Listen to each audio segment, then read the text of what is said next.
Ambassador Kethvar of the Zephyrian Empire adjusted his ceremonial crystalline collar for the 100th time, his four eyes scanning the pristine halls of the Galactic Peace Station. 3 years of negotiations had led to this moment, the signing of the most comprehensive trade agreement in galactic history. Representatives from 47 species had gathered, each more exotic than the last. The crystalline hegemony's delegates sparkled like living gemstones, while the void wraiths maintained their unsettling habit of phasing in and out of visibility. And then there were the humans. Kethvar had dealt with humans before. They were peculiar. Where other species brought advisors, translators, and ceremonial guards, humans brought the strangest things. Last summit, their delegation had included something called a therapy dog, a furry quadruped whose sole purpose seemed to be existing near humans to make them feel better. The concept had baffled the entire assembly. Today, however, Ambassador Sarah Chen sat alone at the human delegation table, her dark hair pulled back in a professional knot, her expression focused and diplomatic. No strange companions, no inexplicable emotional support creatures. Perhaps the humans had finally learned proper protocol. Kethvar was congratulating himself on this development when he heard it, a sound so soft he almost dismissed it as atmospheric recycling. A tiny mewing like a miniature air purification unit malfunctioning. The sound came from Ambassador Chen's diplomatic case. The Galactic Trade Accord was a masterpiece of interspecies cooperation. Article 47B alone had taken 6 months to negotiate, establishing quantum currency exchange rates that satisfied both the mathematics-obsessed calculons and the chaos-loving entropy lords.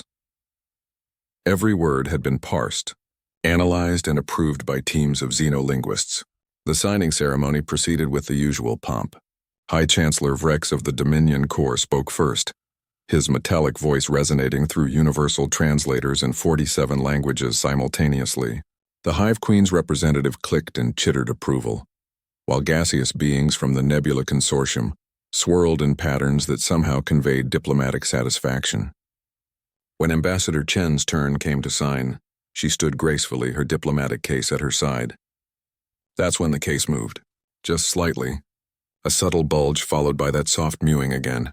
Kethvar's primary eyes narrowed while his secondary eyes remained fixed on the document. Several other delegates had noticed now. The reptilian hegemony's representative, Ambassador Sek, tilted his scaled head with predatory interest. Ambassador Chen seemed oblivious to the attention her case was drawing. She lifted her stylus, an archaic human preference as most species signed with quantum markers or biosignatures, and approached the treaty document. The case mewed louder. This time everyone heard it. Ambassador Chen, Chancellor Vrex's voice carried a note of confusion. Is your equipment functioning properly? Oh yes, perfectly fine, Chen replied smoothly, signing her name with practiced efficiency. Just some minor atmospheric pressure adjustments. The case began to vibrate. Ambassador Thys of the Psychic Collective suddenly straightened, her 3 heads turning in unison toward the human delegation. Her mental abilities, usually carefully shielded during diplomatic proceedings, were picking up something unexpected. I sense, she began, then paused, her expression shifting from diplomatic neutrality to genuine bewilderment.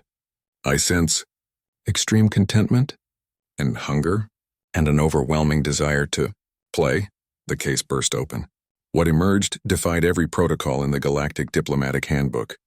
A tiny furry creature with enormous green eyes, 4 legs, a twitching tail, and ears that seemed impossibly large for its head. It landed on the treaty table with surprising grace, looked around at the assembled representatives of galactic civilization, and did something that made every being in the room freeze. It purred.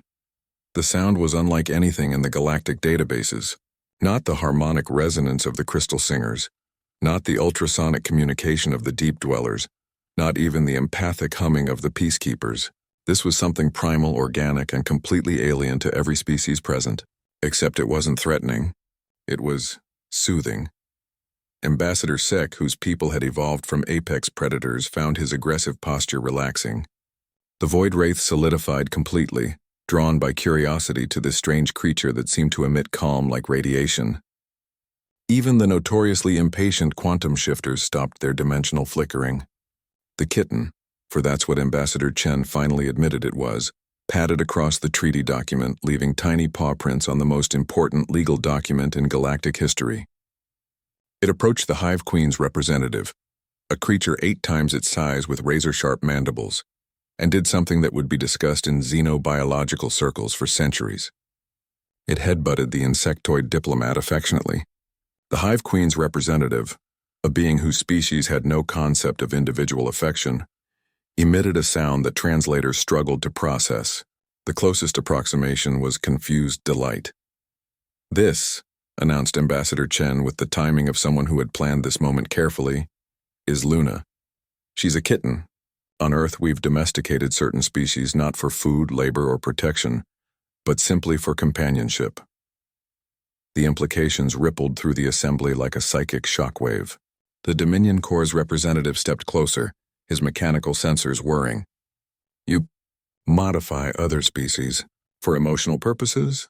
We don't modify them," Chen explained as Luna began investigating the crystal hegemony's delegate, who sparkled in patterns that seemed to fascinate the small creature. "We form mutual relationships. They choose to live with us and we provide food, shelter, and affection.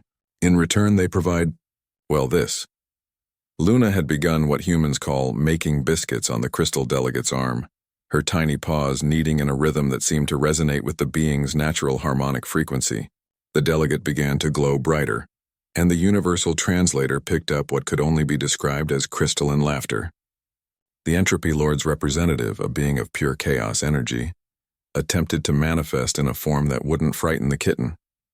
The result was a shimmering, vaguely cat-shaped distortion that Luna apparently found acceptable, because she attempted to play with the entity's energy tendrils.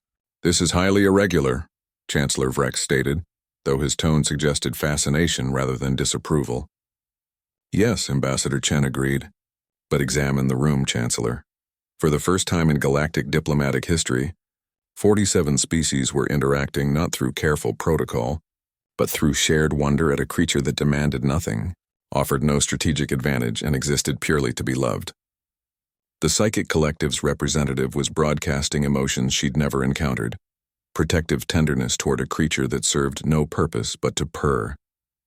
The Void Wraiths were taking turns becoming solid just to experience Luna's fur. The calculating Dominion was running probability matrices on the concept of cuteness and finding their logic circuits unable to process the results. "Humans," Kethvar realized aloud, "don't just make allies of other species. You make allies of your entire planet." Ambassador Chen smiled. "We've learned that sometimes the strongest bond isn't based on mutual benefit or strategic advantage. Sometimes it's based on the simple recognition that some things are worth protecting, just because they exist." Luna, having apparently decided that the treaty table was an acceptable bed, curled up directly on top of Article 47B and began to nap. The Galactic Trade Accord was signed that day, with paw prints on every page. But more importantly, it included an unprecedented addendum: the Universal Companion Species Protection Act, guaranteeing the rights of beings kept not for utility, but for love. The summit lasted 3 days longer than planned, mostly because no delegate wanted to leave until they'd had a chance to experience what humans called kitten therapy. And thus was born the strictest protocol in galactic diplomatic history. Absolutely no delegate would ever again bring a pet to a summit, not because it was inappropriate, but because after the Luna incident, every species wanted to bring their newly adopted companions, and productivity dropped to 0 whenever cute animals were in the room. Humanity had weaponized love itself, and the galaxy would never be the same.